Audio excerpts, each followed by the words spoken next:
And today we're going to talk about another very important global good, and that is cotton textiles.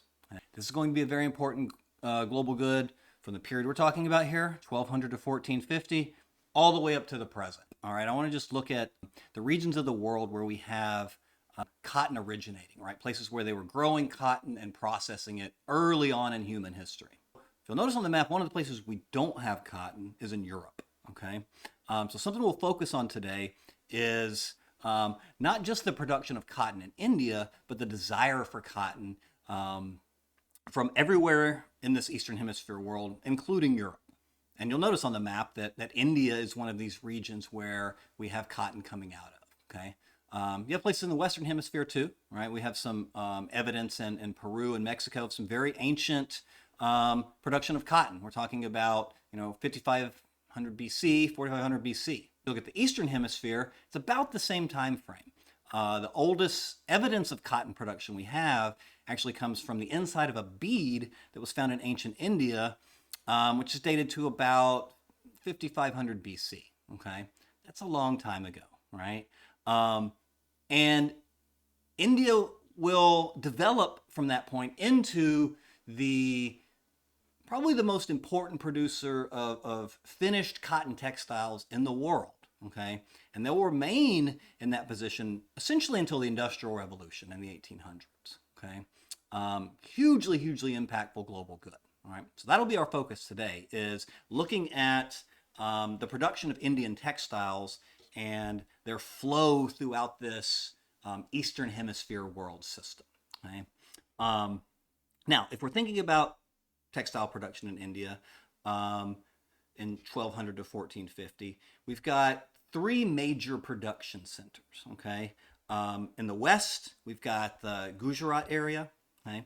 In southern India, we've got the Madras area, and then in the east, we've got the Bengal region, okay? All producing very valuable and desired cotton goods. Now, when we think about the production of cotton, it's a very intensive process, okay? That was commercialized over time, right? Meaning that you have specialists who are focused on producing this product, right? Very much like we looked at with porcelain in China. It's a very commercialized, very intensive process, okay? So obviously first you have to grow this cotton, right? Which they become very good at, right? Different varieties based on your kind of microclimates. Once you have the cotton, next step is to gin the cotton, which basically means to remove the cotton fiber itself from the seeds and any other debris that may be in there, right? So very early on, the Indian subcontinent has the cotton gin, okay?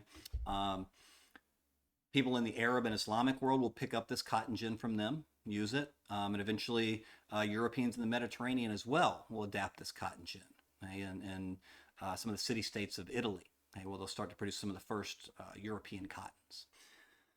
Other tools that they're using for this, you have to have weavers, right? You have to now turn this cotton into a material, right?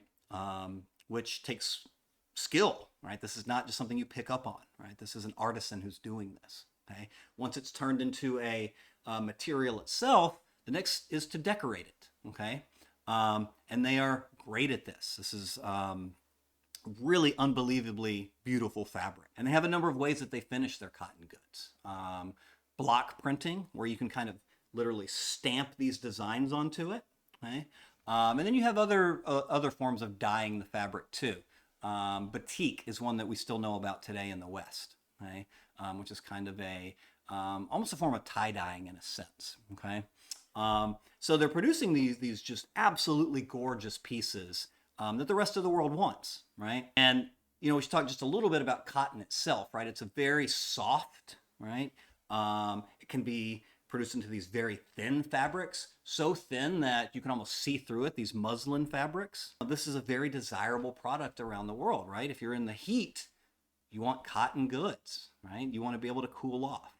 Before we talk a little bit more about the European desire for cotton, let's just take a second to look at India itself, right? Just to kind of contextualize what's happening in India.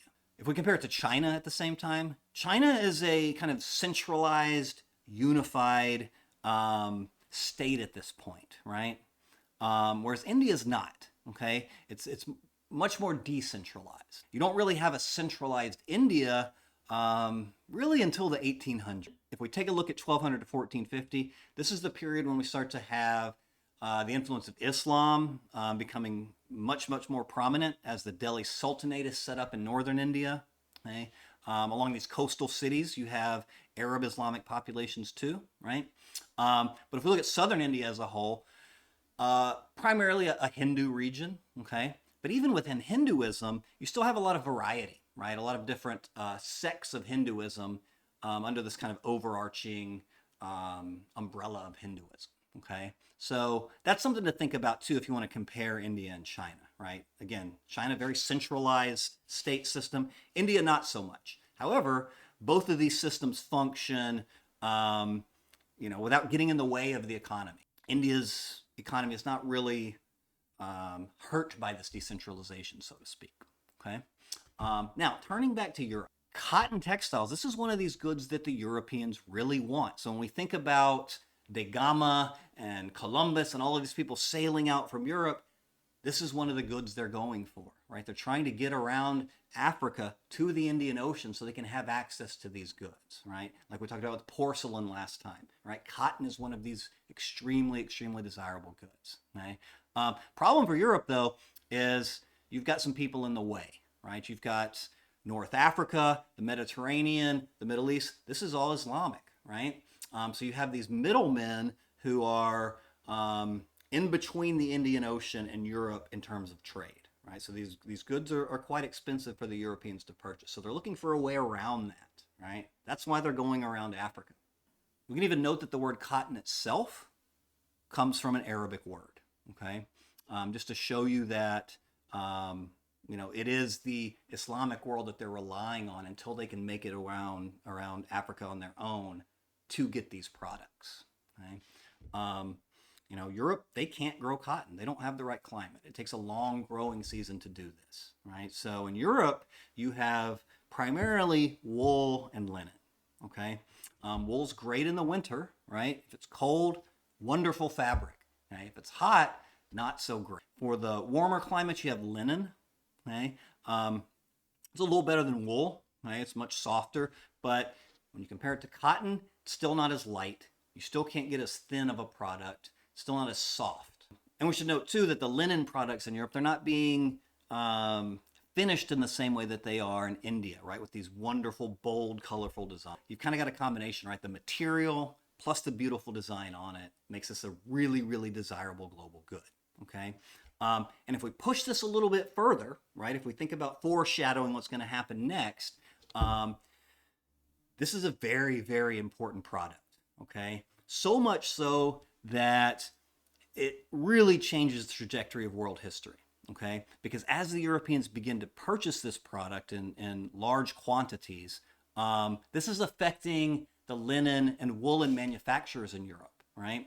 And they're able to lobby the governments to ban the importation of these products, okay? That doesn't stop the smuggling of them, right? That doesn't stop the desire for them, but it does certainly hinder how much is able to make it in, okay?